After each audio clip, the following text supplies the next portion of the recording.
አርስተ ዜና አምስተኛው ክረምት በመጠለያ ጣቢያ ለማሳለፍ የተቃረቡት ተፈናቃዮች በአሁኑ ሰዓት በከባድ ሁኔታ ውስጥ መሆናቸውን ተናገሩ።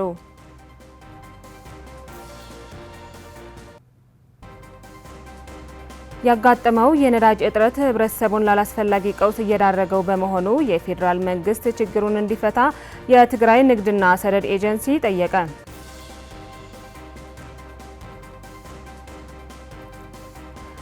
አልሸባብ በሶማሊያ ፕሬዝዳንት አጃቢዎች ላይ ያነጣጠረ ጥቃት ማድረሱን የሀገሪቱ መንግስት አረጋገጠ።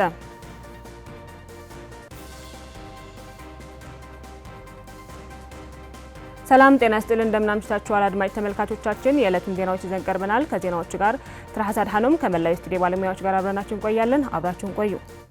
አምስተኛው ክረምት በመጠለያ ጣቢያ ለማሳለፍ የተቃረቡት ተፈናቃዮች በአሁኑ ሰዓት በከባድ ሁኔታ ውስጥ መሆናቸውንና አሁንም ስቃያቸው እየተባባሰ መሆኑን ተናገሩ። ጣቢያችን ያነጋገራቸው በመቀለ ከተማ የሚገኙ የምዕራብ ትግራይ ተፈናቃዮች ካሉበት የከፋ ቀውስ ሳይፈጠር የፕሪቶሪያው ስምምነት በተሟላ መንገድ ተግባራዊ ተደርጎ ወደ ቀያቸው እንዲመለሱ ጥሪ አቅርበዋል። አለምታለ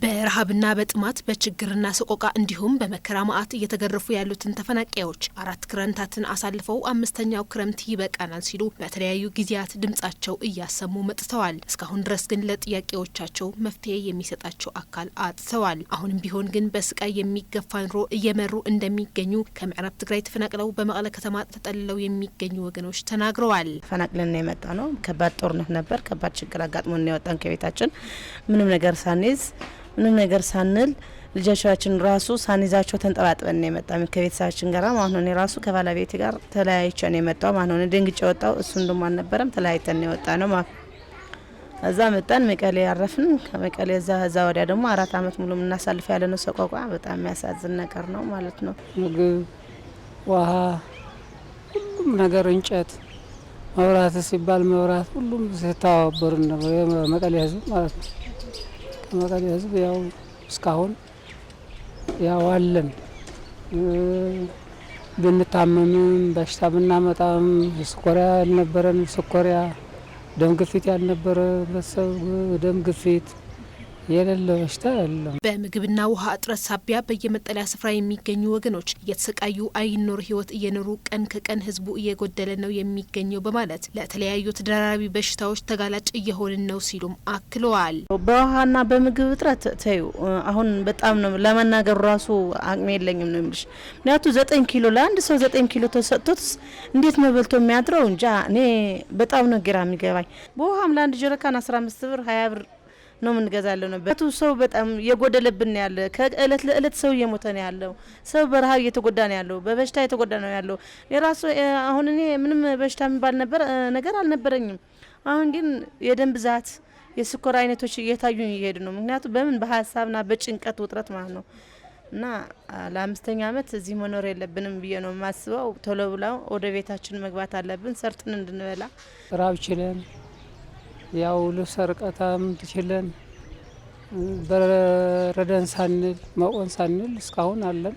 እህላችን፣ ውሃችን፣ ንብረታችን፣ ቤታችን እዚያ ጥለን ነው የመጣን ተገፍተን።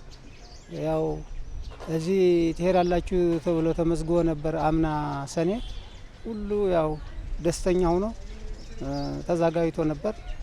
ያው እስካሁን አለን። ያው አመት ቀርበናል ማለት ነው ትሄዳላችሁ ከተባለ። ጦርነቱን ለማስቆም ስምምነት ለማድረግ በፕሪቶሪያ ውል የተፈራረሙ አካላት አምስተኛው የስቃይ ክረምት እንዳናሳልፍ ወደ ቀያችን ሊመልሱን ይገባል ያሉት ተፈናቃይ ወገኖቹ አሁንም ኑሯቸው በራሳቸው ጥረት እንዲመሩ ተማጽኗቸውን አቅርበዋል። ፌዴራል መንግስትም ቢሆን በእኛ በኩል ያሉ መንግስቶችም ቢሆን ማለት ነው ለእኛ ለመመለስ ጥራት ማድረግ አለባቸው። ተስማምቶ አንድ ላይ ሆኖ ማለት ነው እኛን መመለስ አለባቸው። ምክንያቱ ሰውን የተጎዳ ነው ያለው፣ ህዝቡን የሞተ ነው ያለው፣ ህዝቡን የተሰቃየ ነው ያለውና እንደምንም ብላችሁ በቃ እኛን ወደ ቤታችን ወደ ቀያችን መልሱና ሰርተን እንብላበት እባካችሁ ነው የምለው እኔ ማለት ነው። መንግስት ችሎ በምንበት ቦታ ደርሰን አርሰን ሊቅር ለራሳችን ለሰው ምንሆን ሰዎች ነን። ያው እኛ መንግስታችን በሰላም ያገባን ወደ ኑራችን ነው የምንፈልገው። የጸለምቲ ወረዳ ህዝብ የሰላምና ደህንነት ዋስትና የሚያረጋግጥ መንግስታዊ አካል ባለመኖሩ የወረዳዋ ህዝብ በታጣቂዎችና በወንበዴዎች አሰቃቂ ግፍ እየደረሰበት እንዳለ የአካባቢው ነዋሪዎች ለጣቢያችን ተናግረዋል። በአማራ ክልል አዋሳኝ ጣቢያዎች የሚገኙ ነዋሪዎች በስልክ ባደረሱን መረጃ ሰላም አስከባሪ በሚል ሽፋን የተደራጁ ታጣቂ ኃይሎች ከወንበዴዎች ጋር በመተባበር የንጹሃን ዜጎች እየገደሉና አግተው በመቶ ሺዎች ገንዘብ እያስከፈሉ እንዳሉ ገልጸውልናል። በመሆኑም ህዝቡ በከባድ የደህንነት ስጋት ላይ እንደወደቀም ያስረዳሉ። ይህንን ተከትሎም የወረዳዋ ህዝቦች በተለይ በአዋሳኝ የሚገኙ ጣቢያዎች ለህይወታቸው በመስጋት እንደ አዲስ እየተፈናቀሉ እንደሚገኙም ተናግረዋል። የጸለምቲ ህዝብ በላዩ ላይ አሰቃቂ ግፍና በደል እየደረሰበት ለፕሪቶሪያው የሰላም ስምምነት ተፈጻሚነት በጽናት እየታገሉ እንደሚገኙ የገለጹልን መረጃውን ያደረሱን ወገኖች የሚመለከታቸው አካላት በሙሉ ይህንን ግምት ውስጥ በማስገባት ለህዝባችን ደህንነት ቅድሚያ ሰጥተው ዘላቂ መፍትሄ እንዲያመጣ በትኩረት እንዲሰሩም ተማጽነዋል።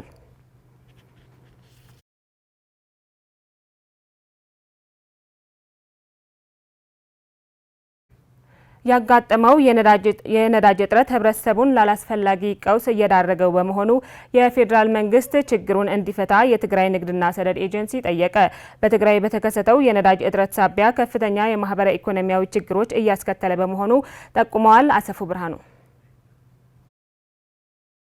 በትግራይ በአሁኑ ጊዜ ባጋጠመው የነዳጅ እጥረት ሳቢያ ህብረተሰቡ ለከፍተኛ ኢኮኖሚያዊ ቀውስ እየተጋለጠ ይገኛል። ከድህረ ጦርነቱ በኋላ በትግራይ ውስጥ ያሉ ያልተፈቱ ዘርፈ ብዙ ችግሮችን ተከትሎ በህዝቡ ላይ የሚያንዣብበው ቀውስ ከቀን ወደ ቀን ከከፋ ወደ ባሰ እየተሸጋገረ መጥቷል። በአሁኑ ወቅት በህዝቡ ላይ ከተጋረጡት ችግሮች መካከል የነዳጅ እጥረት በግንባር ቀደምትነት የሚጠቀስ ሲሆን ይህም ለህዝቡ የዕለት ተዕለት እንቅስቃሴው ላይ ትልቅ ማነቆ ሊሆን ችሏል። በህዝቡ ላይ ከፍተኛ ጫና እየፈጠረ ያለውን የነዳጅ እጥረት ችግር በአፋጣኝ እንዲፈታም የትግራይ ንግድና ሰደድ ኤጀንሲ በዛሬው ዕለት ለፌዴራል አካላት በጻፈው ደብዳቤ ጠይቋል። በክልሉ ያጋጠመውን የነዳጅ እጥረት ተከትሎ የህዝቡ አጠቃላይ ኢኮኖሚያዊ ብሎም ማህበራዊ አገልግሎቶች እንዲንቀሳቀሱና ህዝቡ ካለበት ችግር ወጥቶ የዳግመ ግንባታ ስራዎቹ ለመስራት አስፈላጊ የሆነውን ነዳጅ ወደ ትግራይ እንዲገባ በተደጋጋሚ እየተጠየቀ መምጣቱም ለፌዴራል አካላት በተጻፈው ደብዳቤ የተመላከተ ሲሆን ነገር ግን ከወርሃ ጥር በኋላ ወደ ክልሉ የሚገባ ነዳጅ እጅግ የቀነሰበት ሁኔታ መኖሩም ተገልጿል። ወደ ክልል ያለውን ችግር በመግለጽ አፋጣኝ መፍትሄ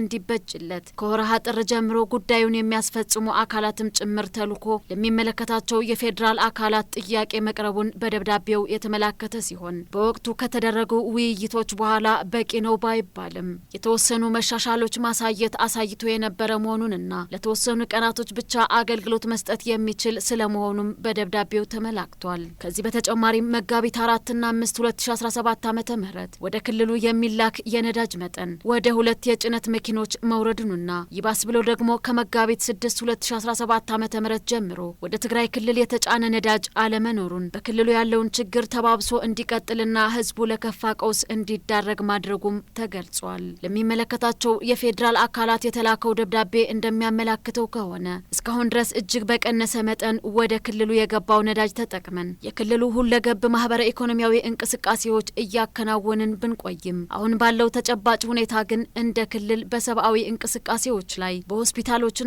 አምቡላንሶች ስራ፣ የመድኃኒት አቅርቦትና ስርጭት ስራ እንዲሁም በተፈናቃይ መጠለያ ማዕከላት የምግብና የመድኃኒት አቅርቦት ስራዎች፣ የመስኖ ልማት ስራዎች አጠቃላይ በህዝቡ ዕለታዊ እንቅስቃሴዎች ላይ ከፍተኛ አደጋ ላይ የወደቀበት ሁኔታ መፈጠሩም አሳስቧል። ስለሆነም የነዳጅ አቅርቦቱ ከቅርብ ቀናቶች ጀምሮ መቋረጡን ተከትሎ የተፈጠሩ ችግሮች ግምት ውስጥ በማስገባትና በአፋጣኝ ችግሩን ካልተፈታ ህዝቡ ለከፋ ቀውስ የሚዳረግ መሆኑን በመረዳት የነዳጅ አቅርቦቱ በአፋጣኝ እንዲጀመርና መጠኑም ተስተካክሎ እንዲላክ በዛሬው ዕለት በተላከው ደብዳቤ ተጠይቋል። በትግራይ ባጋጠመው የነዳጅ እጥረት በተለይም በጤና ተቋማት ላይ እያደረሰ ያለውን ከፍተኛ ጫና ለመቀነስና የዜጎችን ህይወት ለመታደግ በዘርፉ ኃላፊነት ያለባቸው የፌዴራል አካላት በአፋጣኝ አስፈላጊውን ርብርብ እንዲያደርጉም የትግራይ ጤና ቢሮ ኃላፊ ዶክተር አማኑኤል ኃይለ ጠይቀዋል።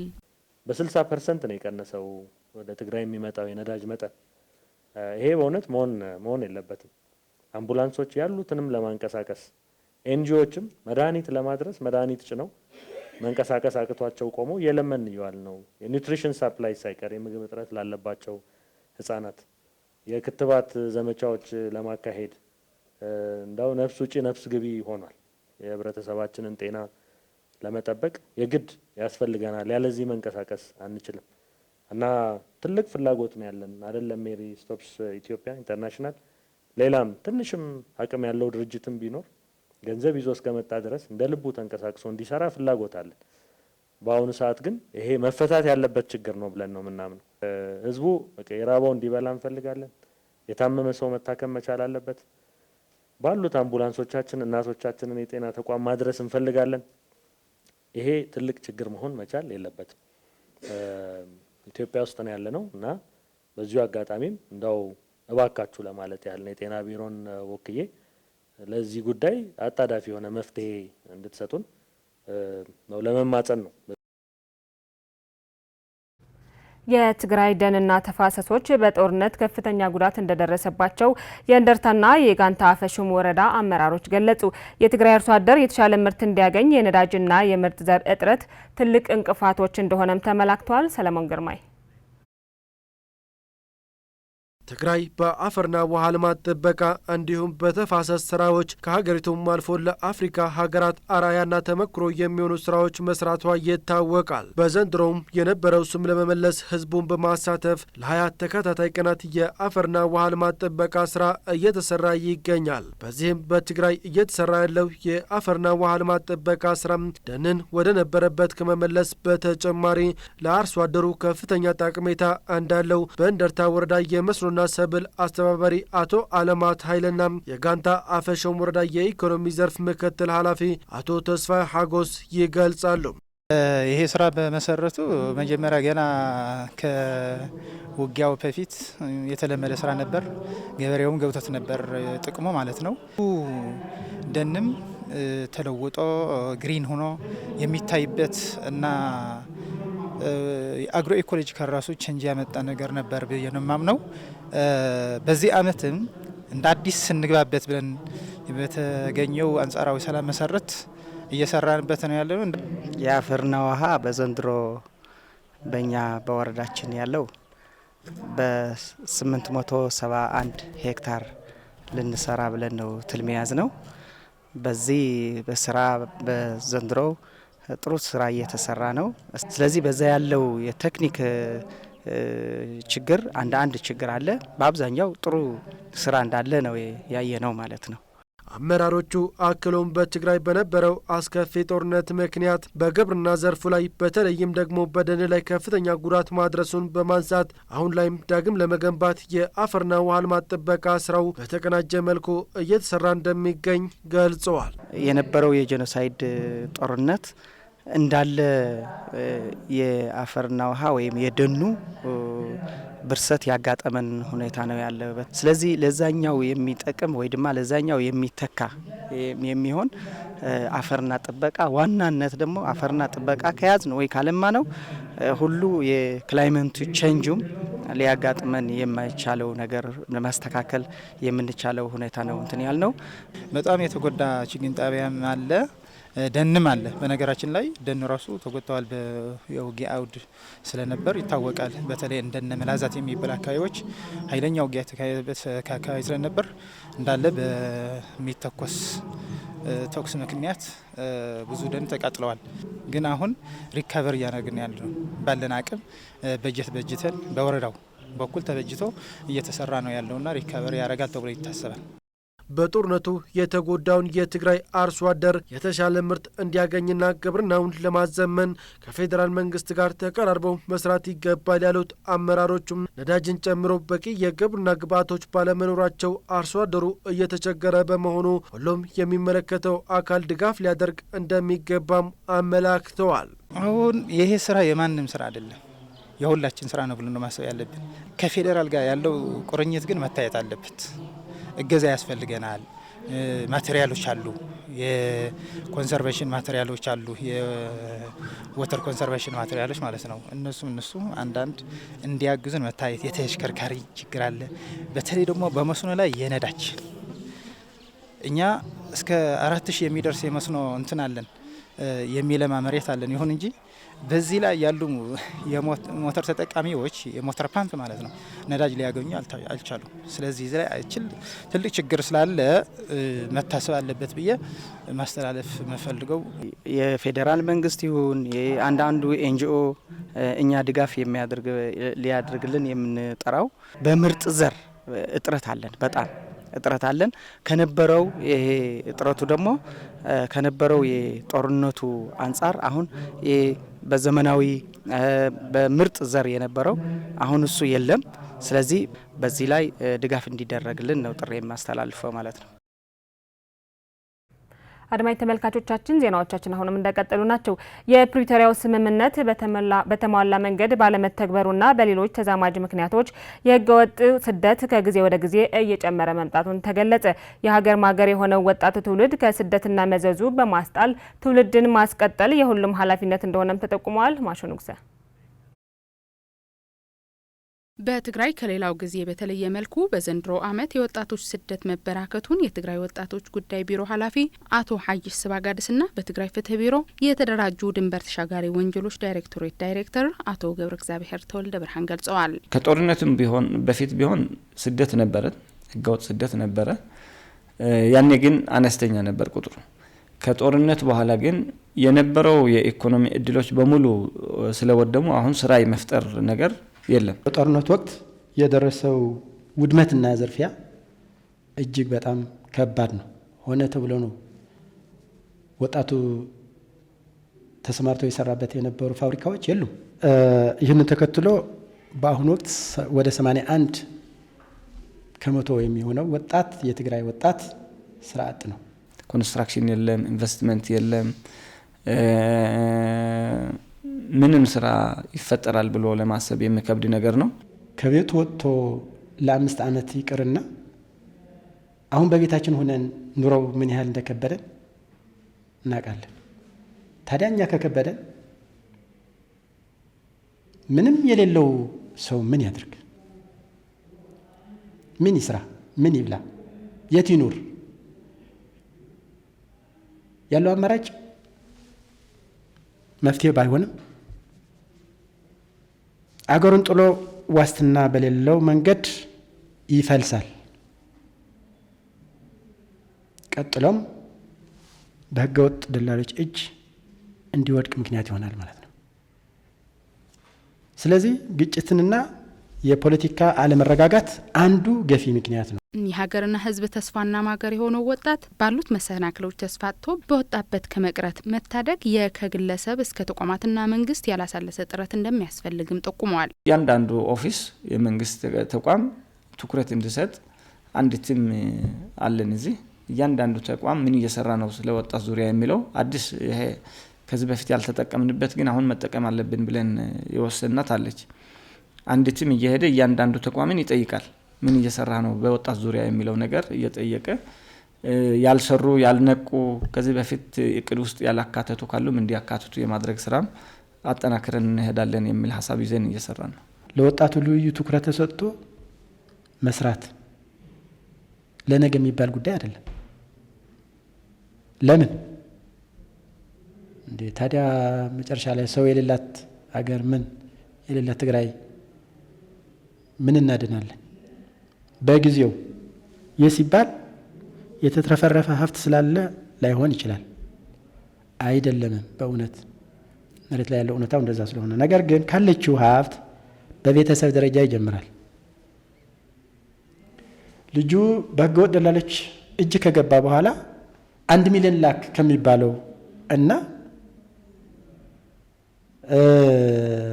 ለህገወጥ ደላላ ከሚከፍል ሊሳካለትም ላይሳካለትም ይችላል። 1 ሚሊዮን ብር ከፍሎ ልጁ ላያገኘው ይችላል። አሁን ባለችው እጁ ላይ ባለችው ትንሽ ነገር ደግፎ ሰጥቶ የሆነ ስራ ቢያስጀምረው በተለይም በህገ ወጥ ደላሎች ላይ ተገቢውን ቅጣት በማሳረፍና ያሉት ማህበራዊ ኢኮኖሚያዊና ፖለቲካዊ እንቅፋቶችን በማስወገድ ወጣቱ በሀገሩ ሰርቶ መኖር እንዲችል መስራት ያስፈልጋልም ብለዋል። ወጣቱ ተረጋግቶ በአካባቢው ያለው ሀብተ ገነት ተጠቅሞ ራሱን መለወጥ ያለበት ራሱን መለወጥ አለበት። መማር ያለበት ደግሞ መማር አለበት እንጂ ወደ ስደት መሄድ የለበትም። ስደት ላይ ያጋጠመ ያለው ነገር ደግሞ በደንብ ተረድቶ አገሩ ላይ እንዲረጋጋ አደራ ይላሉ። ነገ ሌላ ቀን ነው። ትናንትና ያለፍነባቸው ፈተናዎች አሉ። ከትናንትና የሚከፋ ቀን ይመጣል ብዬ አላስብም። አልፈዋል። አሁን ያለ ችግሩም ነገ ያልፋል። ነገ ደግሞ የተሻለ ነገር ሊኖር ስለሚችል አሁን ባለው ሁኔታ ተገፋፍቶ ህይወቱን አደጋ ላይ እንዳይጥል አደራ ላለሁኝ። አመሰግናለሁ። ወደ ውጭ ዜና አለፍን። አልሸባብ በሶማሊያ ፕሬዝዳንት አጃቢዎች ላይ ያነጣጠረ ጥቃት ማድረሱን የሀገሪቱ መንግስት አረጋገጠ። ታጣቂ ቡድኑ በትላንትናው ዕለት በፕሬዝዳንት ሀሰን ሼክ መሐመድ ላይ ያነጣጠረ የቦምብ ጥቃት መፈጸሙን ተገልጿል። ፕሬዝዳንት ሀሰን ከሞቃዲሾ ተነስተው የሀገሪቱ ወታደሮች ወደ ተሰማሩበት ወደ ሺርሻባሌ ግንባር ታጅበው ሲጓዙ የቦምብ ፍንዳታው መከሰቱን የሶማሌ መንግስት አስታውቋል። ጥቃቱ መክሸፉንና ፕሬዝዳንቱ ከጉዳት ተርፈው ወደ አሰቡበት መድረሳቸውን የሀገሪቱ መንግስት በመግለጫው አመላክተዋል። የፕሬዝዳንቱ አጃቢ መመታቱንና ከፕሬዝዳንቱ መኖሪያ አቅራቢያም የአራት ሰዎች አስክሬን መመልከታቸውን ጥቃቱን የተመለከቱ የዓይን እማኞች ተናግረዋል። በ2014 የፈረንጆቹ ዓመት ሀሰን ሼክ መሐመድ በአንድ ሆቴል ውስጥ ንግግር እያደረጉ ሳለ አልሸባብ ስፍራውን በቦምብ ማጋየቱን ዘገባዎች አመላክተዋል። በርካታ ሀገራትና ተቋማት በሶማሊያው ፕሬዝዳንት ላይ የተፈጸመውን የግድያ ሙከራ ኮንነዋል።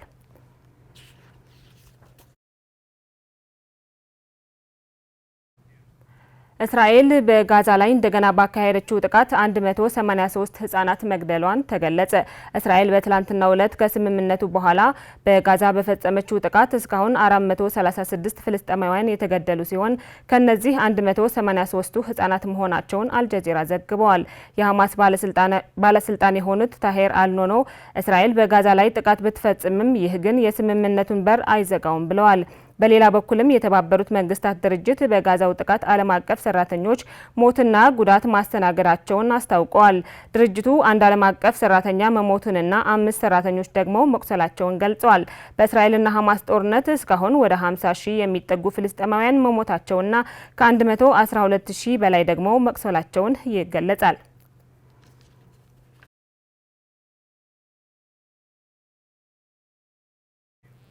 በመጨረሻም አንድ የአሜሪካ ፌዴራል ፍርድ ቤት የፕሬዝዳንት ዶናልድ ትራምፕ አስተዳደር የአሜሪካ ዓለም አቀፍ ተራድኦ ድርጅት ወደ ነበረበት እንዲመለስ ትዕዛዝ መስጠቱን ተገለጸ። ፍርድ ቤቱ ዩኤስኤይድ በጥድፊያ እንዲፈርስ የተደረገበት መንገድ የአሜሪካ ሕገ መንግስትን በብዙ መንገድ ጥሷል ሊባል የሚችል ነው ማለቱን ነው የተገለጸው። ዩኤስኤይድ የማፍረስ ወይንም መልሶ የማዋቀር ስልጣን የሕግ አውጪው ምክር ቤት ስልጣን ብቻ እንደሆነ ፍርድ ቤቱ ጠቅሷል ተብለዋል። የአሜሪካ የውጭ ጉዳይ ሚኒስትር ማርኮ ሩቢዮ የድርጅቱ 83 በመቶ ስራዎች ሙሉ በሙሉ እንዲታጠፉና ቀሪዎቹ በውጭ ጉዳይ መስሪያ ቤቱ ስር መጠቃለላቸውን ከሳምንት በፊት መግለጻቸው አይዘነጋም።